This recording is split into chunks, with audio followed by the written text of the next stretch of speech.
Dhe një punë e mirë që bëhet në muajt e Ramazanit shumë fishohet me shpërblim nga muajt të tjerë, dallon.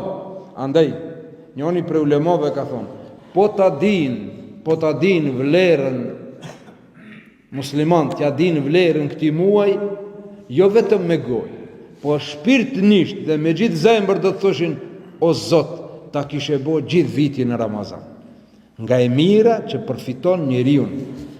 Disa ulema kanë thonë, po t'ju bëhet pyetje atyre që kanë ndru jetë, atyre që janë në varreza, po t'ju bëhet pyetje, po të ktheheni përsëri në dynjë, çka kishi bë? Do të thonë të kishim agjëru Ramazan. Do të kishim agjëru.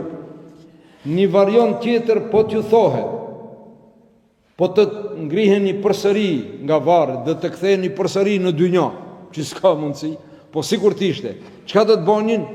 Vetëm të kthej një herë t'i fali 2 rekat namaz. T'i fali 2 rekat namaz.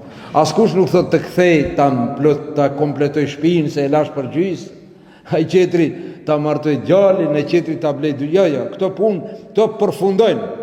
Me daljen e shpirtit nga trupi këto sporte mbarojnë. E po ti pyesësh ata që kanë kaluar në botën tjetër, çfarë dëshire ke? Nëse kthehesh edhe një herë në dynjë, do të thonë, ti fali 2 rekat namaz dhe të agjëroj Ramazan.